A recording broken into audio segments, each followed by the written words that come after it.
What's going on, ladies and gentlemen? Welcome back to another episode right here on Red One Radio. I hope you guys are having a good day. I'm having a great day, man. I'm here with a new guest host, of course, but first let me give a shout out to them side chat folks out there. What's going on, Chuckster? We got Free Rider in the building. Woody on 2. What's going on, brother? How you doing? Miss Peaches in the building. Fat Boy R6. What's going on? 2 ATVs and our life. What's going on, side chat, man? It's Monday, y'all. Hope y'all had a good day at work. I was off today. I'm off every Monday though, so it is what it is. I did a few things today, but today is not about me. It's not. Okay? It's about that guy. Oh, I actually pointed the right way. Holy shit, I got that right. Okay. Anyways, ladies and gentlemen, my guest host this week, good moto vlogger out of Tejas, Texas, if you didn't know. You know, that big state where everything is big. Goes by the name of Ride to Victory. What's going on, Ride to Victory? How you doing, my brother? What's going on, man? Glad to be on your show. Man, I'm glad to have you on here. So, for everybody that doesn't know, I've already met this man before. He rode all the way out here from Texas in the middle of something. Well, it was late summer, but like the hot part of summer. But he rode all the way out here to SCMM, and that was my first meeting of the big red beard guy over there. Yeah. So, anyways, man, what's going on? Matter of fact, how was that ride all the way out to California, man? For those that don't know, it was nice actually. The first day was raining, so it was pleasant. You know, you would think that rain is like terrible, but when you know it's 116 degrees normally, man, that rain felt great. But yeah. What was the average temperature probably from home to here? Day one, it was like 65 to 75 or so, in that range. Really? Just because of the rain, the rain, yeah, it felt great. Coming home, that's a different story. We're looking at 116, 120. So, go ahead. I was gonna say I have a white bike, and my legs couldn't touch the tank because it was too hot. Yeah, I mean, look, what made you decide to ride out all the way to SCMM, and from what city? Remind me what city you're in again. So I left from Austin, Texas, and then stopped in Palm Springs, California. But yeah, what started it was Ghost Anime does this every year, and so I thought, you know what, I kind of want to go, but I don't want to just fly out there. I want to experience the touring. So I asked him if I could join him, and he agreed, and so we went, and then we started picking up. We had about 6 people that were going with us, and by the time it was the time to leave, there was 3 of us. Yeah. Yeah, I get it. Look, man, it's a very intimidating ride. You know, it's a very, very intimidating ride. You know, like when Ghost Ninja, big shout out Ghost Ninja, your punk ass. Anyways, Ghost Ninja, he, you know, him, Kenny, DSG, when they all attempted to ride to, you know, Seattle, there we go. And, you know, that's a very intimidating ride. I was down to go, but I was having bike issues. Like, I'm always having bike issues. Shout out Team Yamaha. Anyways, and so I couldn't go, and it wound up being Ghost and DSG because Kenny had a family emergency, had to turn around and go back. But I get it, dude. And trying to talk the average motherfucker in that's usually riding 100 miles on a good Saturday or something, trying to talk somebody into doing, because, hey, how many miles was it one way? One way, 1,500. Come on, man. Like that's a lot of miles. Like, do you understand? There's people who buy motorcycles and don't even put that many miles on it in a year. Like, I've met people in hangouts and they're like, yeah, I got a 2017. I'm like, oh, really? How many miles you got on it? Oh, I got about 1,400. Like, wait, seriously? Like, you've had a whole year? Okay, all right. I mean, hey, sometimes life takes over and you can't ride as much, especially when you got kids. But still, that's a lot of miles, man. And to do it when it's that temperature too, man, that's a lot. Did you run into any problems with the heat as far as you know, feeling loopy or had to pull over and fucking jump in a random pond on the side of the road? No, it wasn't bad at all. Like I said, it rained going there. Coming home was bad, but we had the water packs on. We were constantly stopping for water. And so, but yeah, I was going to say something I forgot, but How many? What? So you left? What day did you leave Texas? we left Wednesday morning, and we arrived Friday. Friday evening. Wait, when did y'all get in Friday? Like evening, We right? got there. No, it was like at like 2 in the afternoon. What? Okay.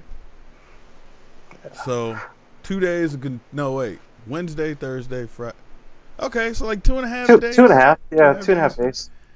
It's a lot of riding. He fucking look at fucking Yeah. holler motor out there. I'm too old for that shit. Nah, man. Look, this is what you do. Look, holler. Look, just go and ride south through Kansas on down through Oklahoma. Meet up with him in Texas, and then y'all head west, man. Y'all come out here. You know what, Fat Boy, you can tag along too. Fat Boy and Halamoto will be the Kansas representatives. They're gonna come down to Texas. They'll stop through and pick up Cowie 85, Cowie Brock. That motherfucker's still 85 to me. Anyways, pick him up. Then y'all all meet in Texas, you and Jake and everybody. Then y'all just come west, and yeah, it'll be perfect. I think. Yeah. Yeah, we also have our meetups here, so if you guys want to ride, it's not as far. So It's hard to leave the West Coast, man, because then we can't lane split, and then some of us gonna get pulled over and get warnings and/or tickets. Ghost Ninja for lane splitting outside of California. So it's an issue, man. That is an issue. But anyways, are you riding back this year to California? no, I'm not going to ride. Okay. I don't even know if I can make it this year. I'm going to try. Trick One does. What's up, man? Okay. Yeah, I mean, I get it, dude. You know, like, you guys are not close. It's easy for us. I'm like 120 miles away. It's not that far from me, so I am lucky. But for everybody else out there in the side chat, if you come in SCMM, if you ride, you'll impress the fuck out of me. Matter of fact, I'll give you like an extra decal if you do. How about that? You know, is that work? But anyways, look, ladies and gentlemen, we got to ride to victory. I totally have been fucking this man over. Let him introduce himself to you. Ride to victory. Let the people know where you're from, what you ride, all that good stuff, man. Introduce yourself, man. Sure. Yeah, I'm from Austin, Texas. Ride a Triumph Daytona 675R. Been riding since, man, I think the first time I rode, I was about 9 or 10. We started riding on dirt bikes. And by the age of 14, had my own Kawasaki Enduro 100. And That's funny. I used to ride 2 up with my cousin. We used to work at this place called Jerry Cycles. And we were 14. They couldn't pay us, so he would pay us in parts. And it was basically a used bike, not a dealership, but just go, like, pick apart kind of place. Okay. And so we would stack tires or organize, that kind of stuff, you know, and he would give us parts, basically. That was your pay. That's funny. And so we kept that thing running. And so, yeah, and then had a long delay, 15 years or so of not riding, and then I started riding again.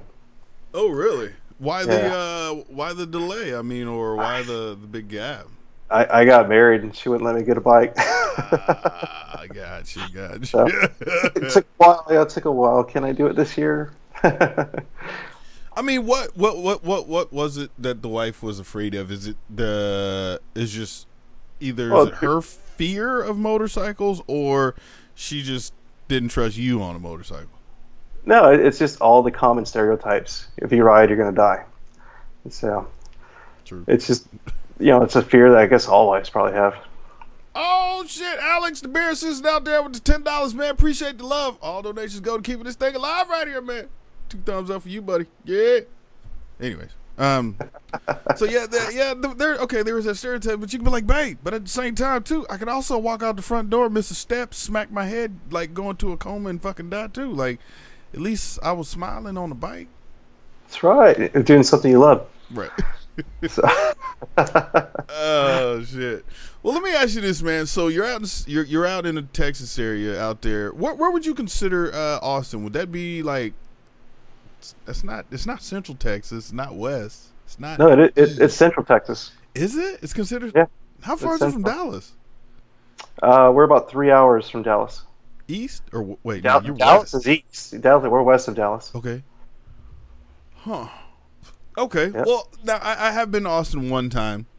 My brother, he got married out there. He's from originally, or he lives in Houston, but for some reason, I don't know, he got wild hair up his ass and got married in Austin. So that was my first time out there. And you guys don't really have, you guys kind of have like rolling hills, right? It's not like super flat out there for the most part, right?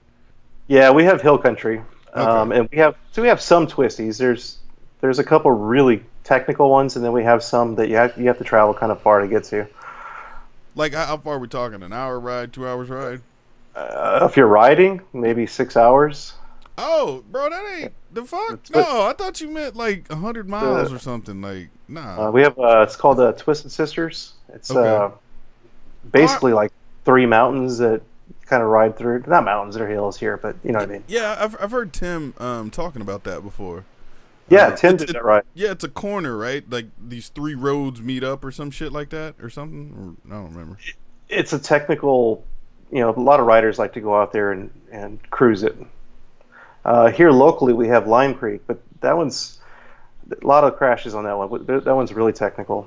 Lime Creek. You know what? Let me look this up while you over there explaining how Lime Creek works. Yeah, Lime Creek, the road bends with the lake, so it kind of just goes along the beach, I guess, beach line of the lake. Lime Creek Road, Leander, Texas. Oh, okay. I see. Okay, that's not bad. Yeah, that one's really technical. Huh. Okay.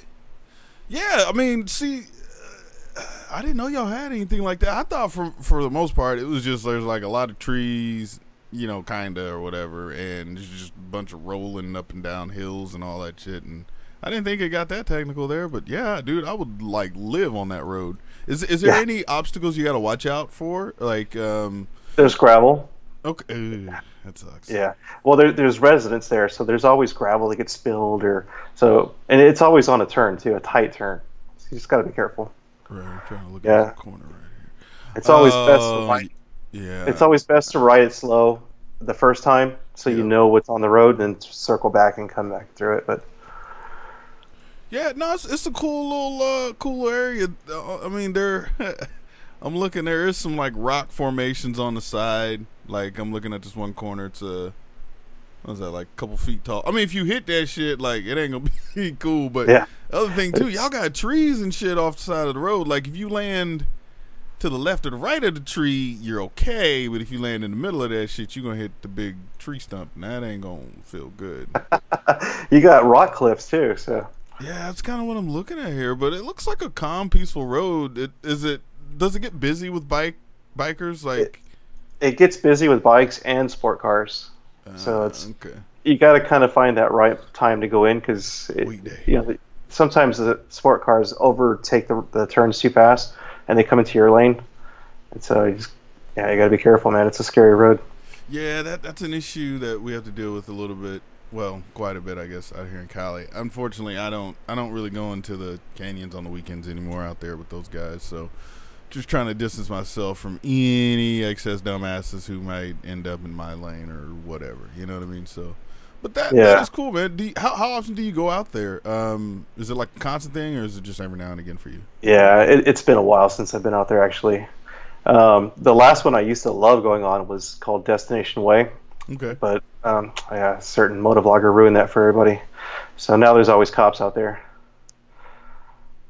I don't know. Something about yellow Porsches. I don't know, but. Wait, that dumbass is in Texas too? I didn't know that. Oh, I guess he is. Yeah, now that I think about it. Okay. Yeah. Yeah. So every time you go out there now, there's always cops. Well, yeah, unfortunately, yeah, because, I mean, like, even up at Mulholland, right, it used to be fun, right? There was a little pull-off area, which you still can kind of pull off there, but now it's like if cops come, they'll fucking tell everybody they gotta leave and shit, which ends up, kind of putting a damper on where you can park and just view and watch people. Here we go. So, yeah, I get it. There's one person that ruins it all, for everybody else, but whatever. But anyways, so, how long have you been riding? So wait, you started back when you were young with a 100cc. Then you took a break from riding due to life stuff and things coming in the way. Once you got your bike, is it the current one you have now, the Daytona 675? No, I was riding a cruiser before the Daytona. And Okay. a really good friend of mine told me about this really awesome road to go ride on to cruise on, and he happened to be on vacation. He was supposed to be on that ride with me. His name's Free Rider 1959. Shout out there. But he told me to go down this road called Cow Creek, and so I went ahead and took it on a Saturday. It happened to be Labor Day, September 5th, and we had a lot of rain that month, and some water was going over the road. And I was going over it like you normally would. I went over it no problem and kept on going. And I didn't really know where that road was going to take me, so I went as far as I thought it would possibly, go. I didn't know if it looped around or whatnot. So then I made a U-turn and came back the same way I came in, so I could exit the way I knew how to get out. Right. And when I went over that water on the other side, it had so much algae that I high-sided. My rear tire just slid out from under me. Then it gripped on the other side and just tossed me over the handlebars. Oh damn! Yeah. Wait, so that was that bike totaled?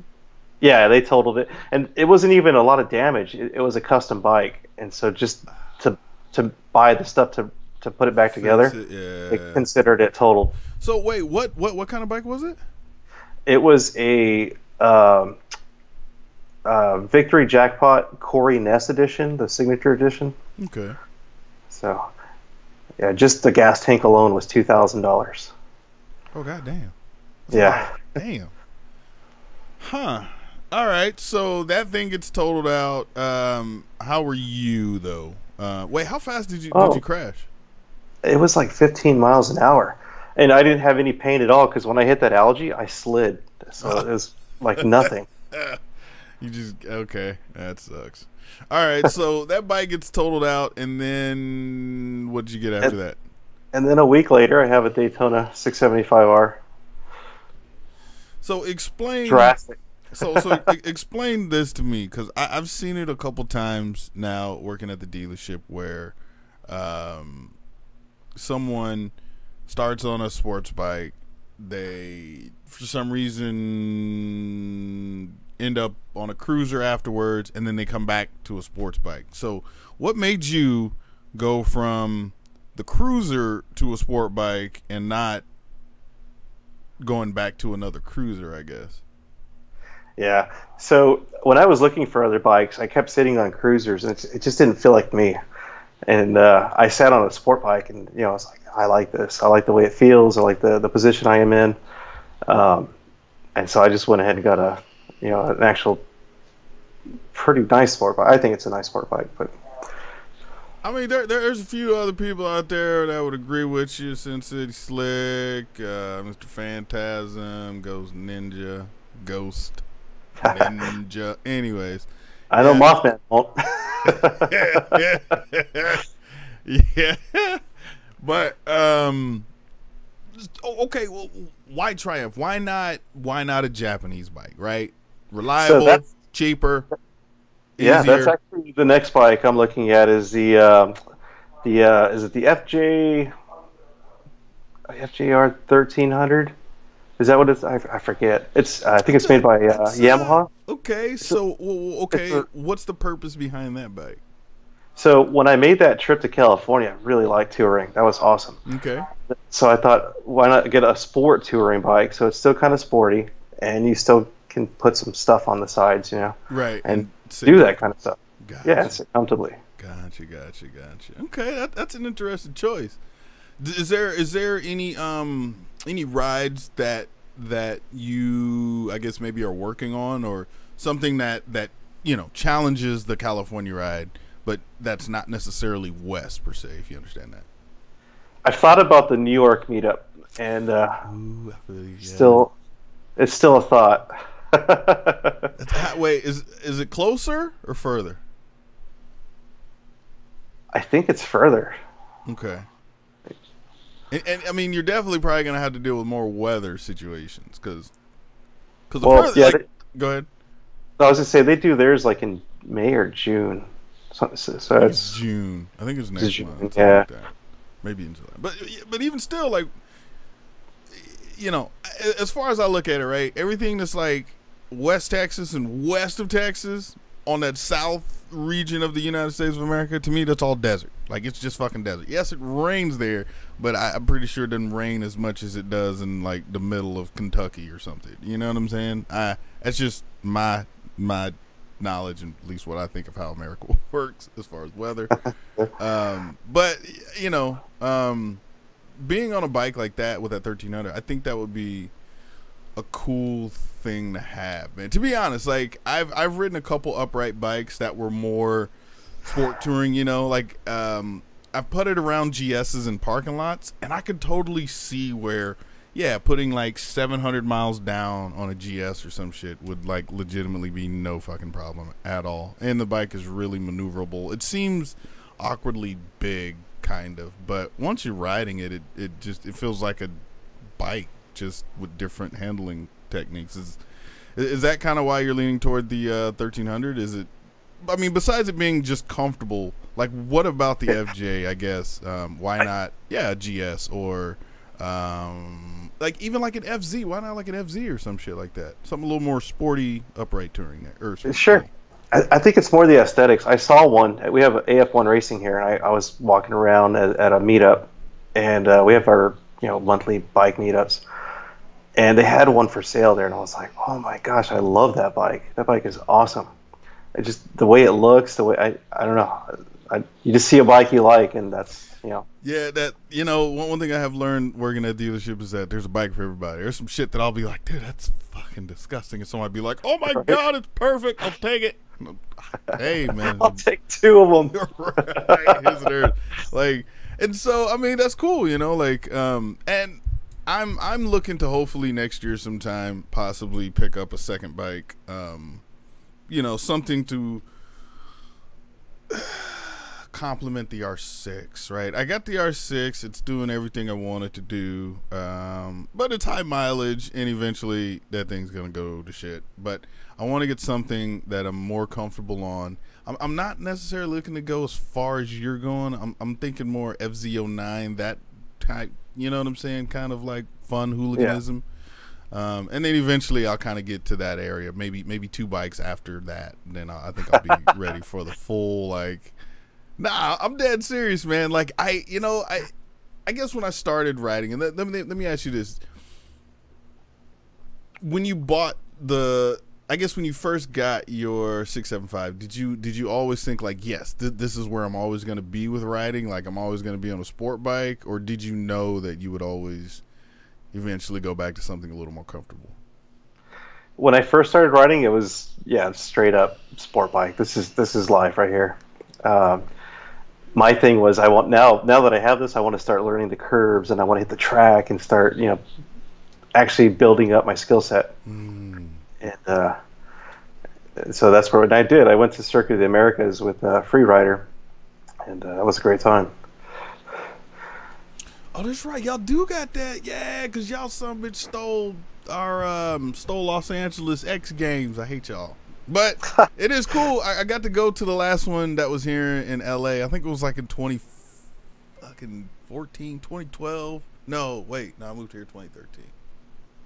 So that was 20. Yeah, it was either 2013 or 2014 was the last X Games out here. Have you been to any of those out there? No, I haven't. You got to go to the X Games, man. Yeah. It's worth it. it. I got to go to MotoGP before they cancel it. If they do, there's all this complaining that the riders are doing. So who knows if they're going to carry it out? What do you mean? What's going on with the MotoGP guys? They're just complaining about the bumps in the road and the gravel's acting like bullets, because I guess one of the riders lost a wind visor or something or windscreen, not wind visor, because of a rock. So if they keep complaining, I don't know. Who knows if they'll keep it going. Yeah. But hopefully they do. Yeah. Yeah, I'd look over your right shoulder. It's pretty funny. Oh, that's my daughter. Hi, welcome to YouTube. Oh, that's funny. No, I just saw it kind of creeping in, and all I could think about was that, dude, did you ever see that interview where that dude was on, like, I don't know, some national news, and, like, you see the baby come walking in the little walker, and then that, like, Asian lady comes sliding in, dude. like I saw that. Like she's sliding in the home plate. I was like, damn. And dude just had to play it off. Oh, that was so funny, dude. But he was like this high, important dude. That shit was so funny. But anyways, man. Well, okay. I know you're gonna go to 1300, but at some point you're gonna have to replace the Daytona. Is there any bike in mind that you replace it with? I don't know if I'll replace it anytime soon. I mean, look at Sub D, 68,000 miles on his bike, and it's still going. Yeah, that's maybe I get lucky. That's a Japanese bike, though. See, that's how they work. I might get lucky. You never know. I mean, every now and again you do. It is funny to meet that one son of a bitch on a Panigale that's got like 43,000 miles. You're like, really? How the fuck did you just put that shit in drive and just leave it on the stand and just let it run constantly? Like, come on, son, really? 40,000 miles on a Panigale? And it's like, yeah, sometimes it happens, but so really, the maintenance on it. Yeah, that's the other thing, because it's the only thing with the Italians, man. That price tag is not cheap. So, but really, like, you have nothing that you would replace that bike with? I haven't really thought about it. I'm happy with what I have right now, so I don't know. Well, ladies and gentlemen, there's a satisfied rider there. I mean, unfortunately, I'm not that way. I can think of about 7 bikes I could love to just romp around and own right now. But anyways, man, let's talk a little bit about your channel, man. How long have you been doing YouTube now? 2 years. 2 years. How many videos do you know, approximately? Oh, boy. I think 115 or so, somewhere around there. Okay. What's the best video on your channel? Like, you talk to somebody who doesn't know you have a channel. You're like, yeah, dude, I got a YouTube channel, do motorcycle stuff. What's the video that you would want everybody to go to and check out? So my favorite video of all my videos is the one where I go to the Texas Chainsaw Massacre. And the reason that's my favorite video is because that's the very first time my son rode with me on a group ride. Wait, say that last part again? That's the very first time my son rode with me. Oh. So. Wait, how old is he? At the time, he was 14. He's 16 now. So you rode on, did he ride on the back or he ride a whole nother bike? This was on the back of my cruiser. Okay. Okay. All right, so it was a little sentimental for you. That's cool. That's cool. Yeah.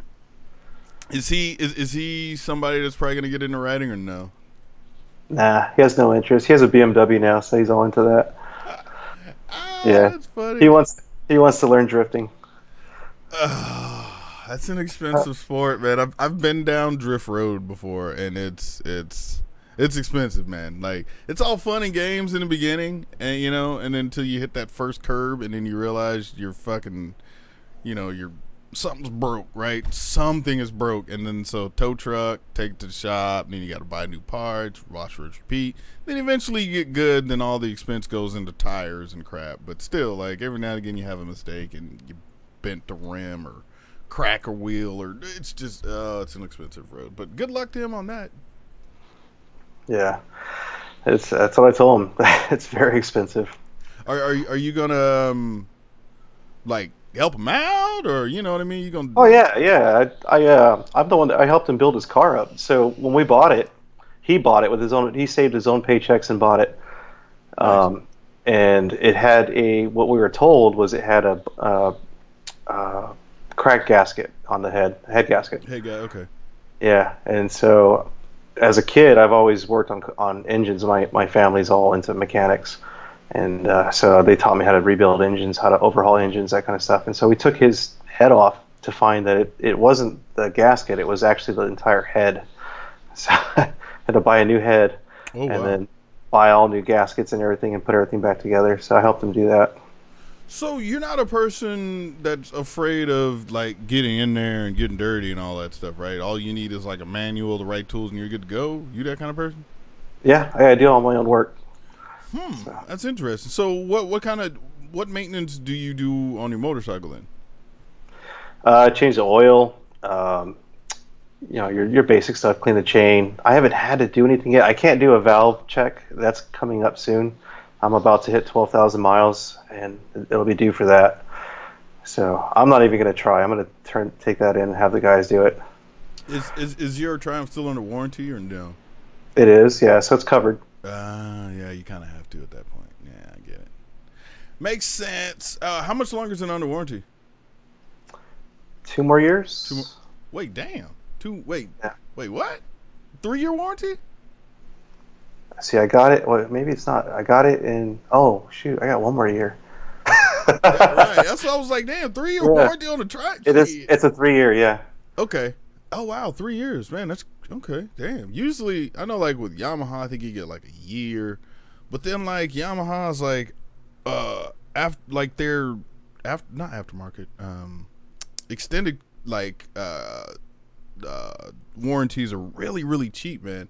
I mean, if you pay more than like $600, $700 for like a Yamaha extended warranty, you got fucked, dude. Because that's not what they supposed to charge you. Man, mine was 1,200 for the I mean, I get that though. That makes sense. Like, like ask Ghost Ninja what he spent for his clutch versus what a Japanese bike would cost. You know what I mean? So I get it. They're gonna have to charge more. It's the same thing when we sell aftermarket warranties, right? It's more expensive for the Ducatis and the British bikes and the Italian. It's just it's more expensive. It is what it is. But yeah, the clutch is not covered, so that's something I'd be doing on my own. That's unfortunate for Ghost Ninjas. He doesn't have a garage to work in.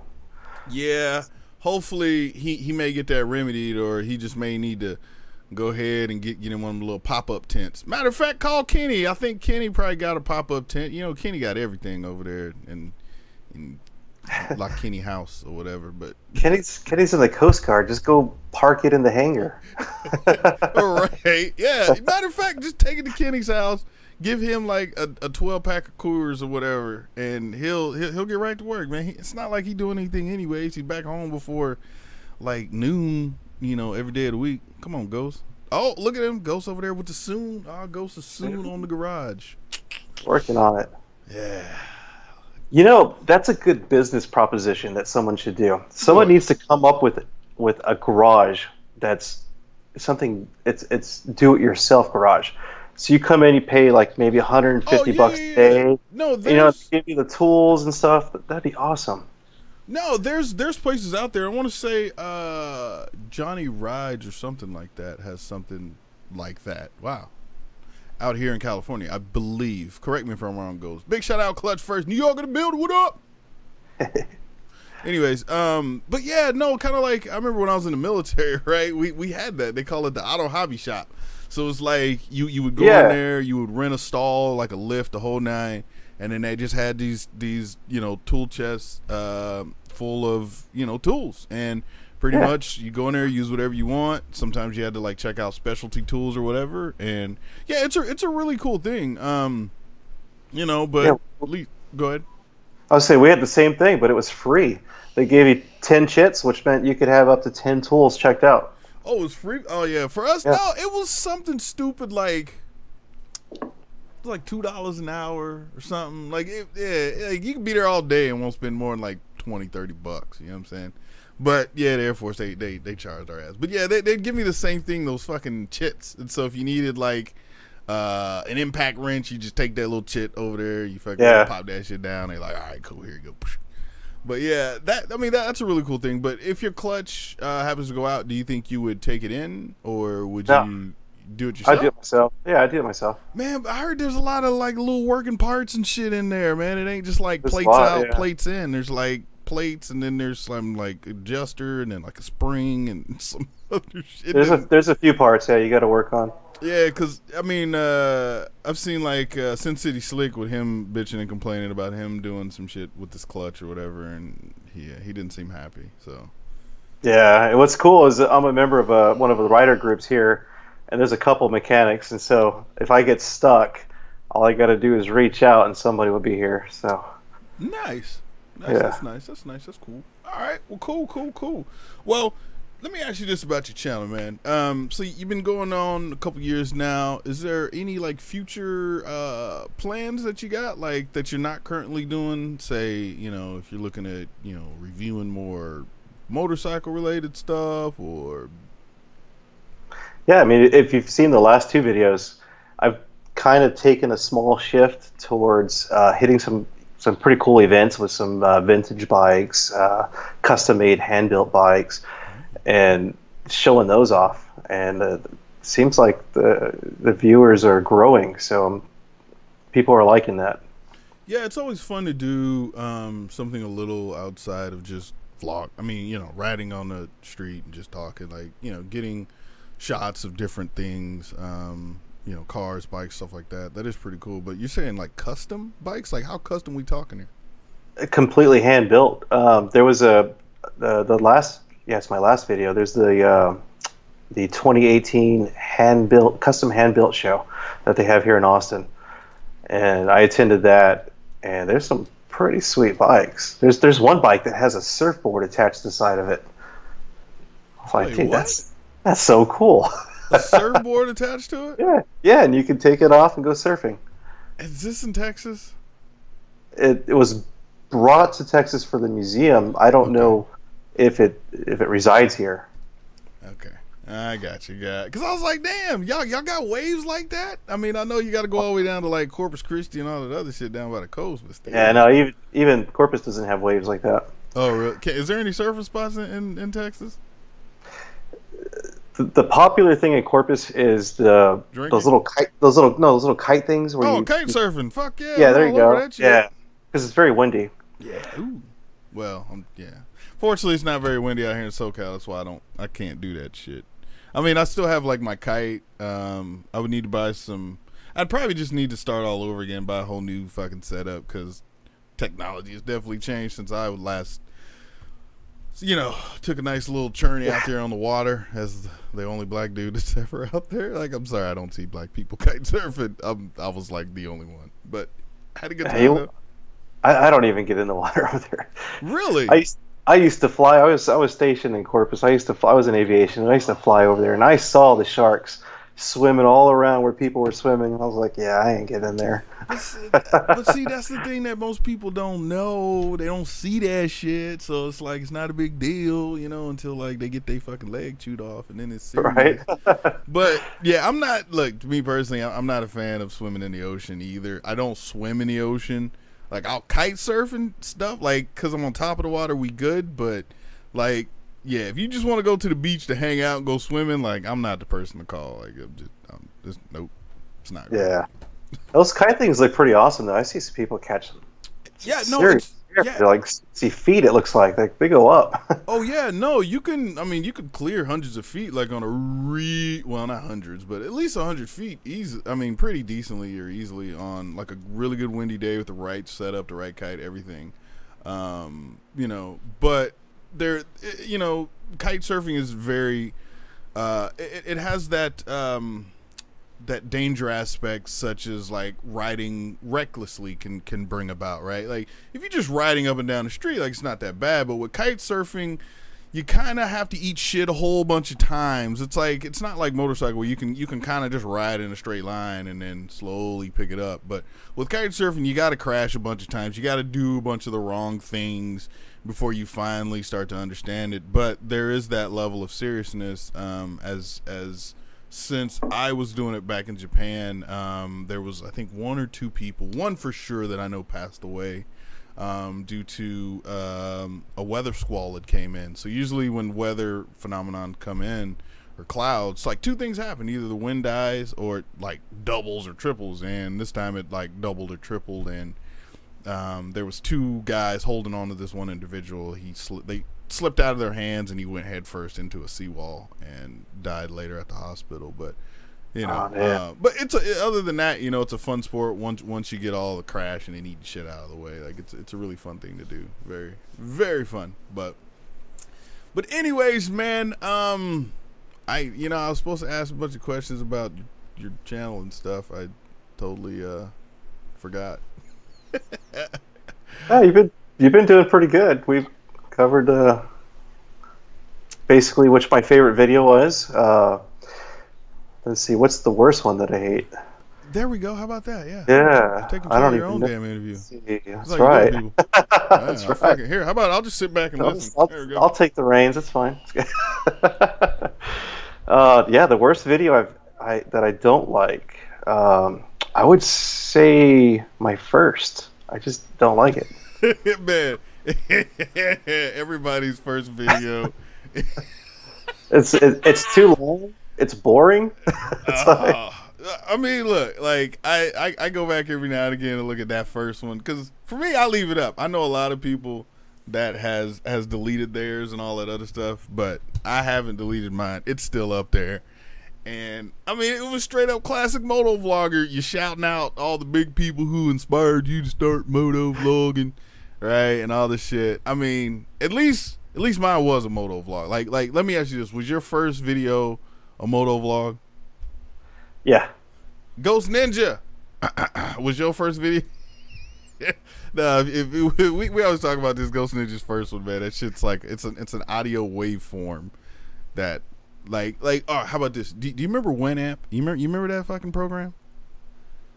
It was like Windows Media Player, but it was like a different it was like a whole different company called Winamp. Like they had like this audio visualizer, so it was like you could see the waveform playing as like the song played or whatever. Oh, that's what Ghost Ninja's. Oh, that like.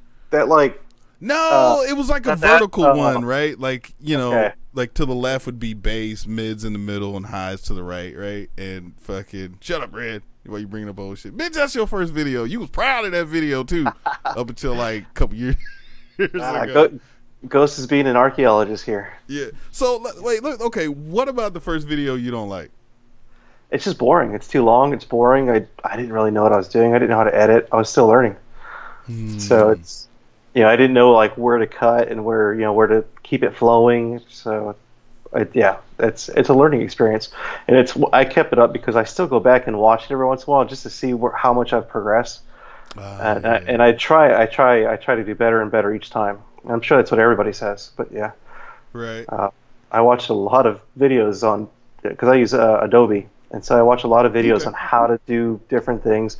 Like the video you just showed at the beginning of this, I did the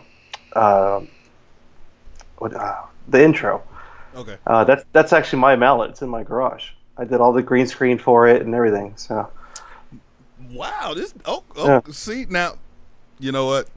It's gonna make me pay a little more attention because I mean I know how it's real easy to go out and get templates or whatever and just change names and all that, but knowing that you actually put in the work changes my perspective. It should change everybody else's out there too, man, because it's not very often you get someone that will put in that kind of work, whether it's animating or like you said, actually taking footage and putting a camera up, recording that, doing the green screen work. So kudos to you, man. Like that, it's very rare that we get somebody that will put in that kind of work. Not downgrading anybody else's, but there's a lot of people out there that'll do it. I learned from watching people explaining it on YouTube how to do it. Yeah. So it's a learning thing. So I did that intro in After Effects, along with that little map thing where it kind of goes with the path. That's all After Effects. Okay. So. Yeah. I mean, it's definitely easier when there's a program that just says enter next location. You're like Seattle, enter, and it also is like and you're like perfect, and enter next location, right? But when you actually have to sit there and take each little dot and place it, and then like, it's not that bad. Yeah, it's actually not that bad. You draw the lines out, and then you just make it play slowly. Those lines. Okay. I mean, well, see, and that's the funny thing about After Effects, right? Because like in my head, immediately, I'm thinking of how I would do it, just without really putting a lot of thought into it. And there's always a better way, or probably a more efficient way. But the funny thing is, at the end of the day, you can still produce the same look. 10 different ways of getting it done. It's just there's the easy way, the efficient way, the there's a whole bunch of different ways to get things done, which I really like, but I also kind of hate too about After Effects, because when somebody wants to do something if they may take the long route, which ends up being pretty horrible, and then you come back and like, oh no, dude, all you had to do was click this, and it's like, motherfucker, I spent like 3 goddamn days, like, oh my god. Yeah, but that's how you learn. I mean, the intro took me 3 hours to do, and that's because I kept seeing the shadow of the mallet. I had to redo it. No, that's not right. Okay, so. I got you. Well, let me ask you this before I let you go here. What's your well, no, let me lead into that, I guess. How many times have you been down while riding a motorcycle in your adult career? And we're not going to go back to the 100 bike there. We're not going back. Sure. Too far, but yeah, dirt bikes went down a lot. Just the one time that was on my cruiser. Wow, so the 675's never touched the ground in 12,000 miles. That's interesting. It's not even scratched. Nice. Okay. So what was, I guess, your scariest moment on a motorcycle then? I've had a lot of those. Yeah, I had a car that I was on the freeway, and I was in, like, my rear tire was where the front driver tire was of that car. Okay, yeah. So I was not in their blind spot. And they decided, I'm going to swerve over while I text, and nearly took me out. So yeah, that was probably my most scariest. But so did you have what, kind of like a wobble or something? Like what happened? No, she didn't hit me. She didn't touch me. Okay. I saw in my mirror that she was coming over. Yeah. And I what do they say? Drop a gear, disappear. I was gone. yeah, you gotta get the hell out of here. She's trying to kill me, coach. Yeah. So, and then of course I made sure that she knew. Hey, just realize I was right there. Right. Yeah, I mean, unfortunately, when it comes to cars and everybody nowadays and their fucking cell phones and blah blah blah blah blah, and it ends up not being a fun experience sometimes. But I'm glad you got away safe, man. And I just wish that, like, to me personally, I wish there was a bigger repercussion to ladies and gentlemen, click that link out there, go subscribe to Ride to Victory. I wish there was a bigger repercussion to texting and driving. I don't think a fine is big enough. I think a point or some shit against your license, to me personally. I don't know what is it in Texas? It's $160, I believe, a fine, and then your second offense is like $99. It goes down. Wait, what? Yeah, it's weird, but the first offense is more expensive than the second offense. Yeah, that's weird. Or like it should double and triple or something. But yeah, I just think like somebody who gets off with just a $150 ticket that could have easily taken someone's life, man. To me, I just think, I don't know. People are just still gonna keep doing it. And unfortunately, for the ones that do happen to accidentally hit a motorcyclist and that person happens to get really fucked up or whatever, like, yeah, it may change their mind, but they're one out of millions upon millions daily that you know what I mean? The ratio to curb not texting and driving is not, it's not working. So yeah, I mean, you guys in LA, you got what, 7 million people on the road? Out of 7 million, there's probably 6 million on their phone. Probably about right. It sucks, dude, and it's just like, oh my god, I see it all the time, and it's like, or I wish the police would give us the power to be like, to come in with footage. I'd be snitching. Call me a snitch. I wouldn't give a fuck, dude. Like, you tell me I could turn in 20 people and get like a point knocked off my license, man. I would start at 9 p.m. or 9 a.m. I'd be back home by 10, right? And just your ride to work. You would clock them. Here you go, officer. Yeah, go ahead and take that point off. Appreciate you. I got some more for you tomorrow. Right. I mean, it'd be so easy out here, man. But, all right, well, cool. Well, anyways, ladies and gentlemen, big round of applause. I know you're not going to round of applause, but do it anyways. Please. Anyways, give a round of applause for Ride to Victory, all the way from Texas.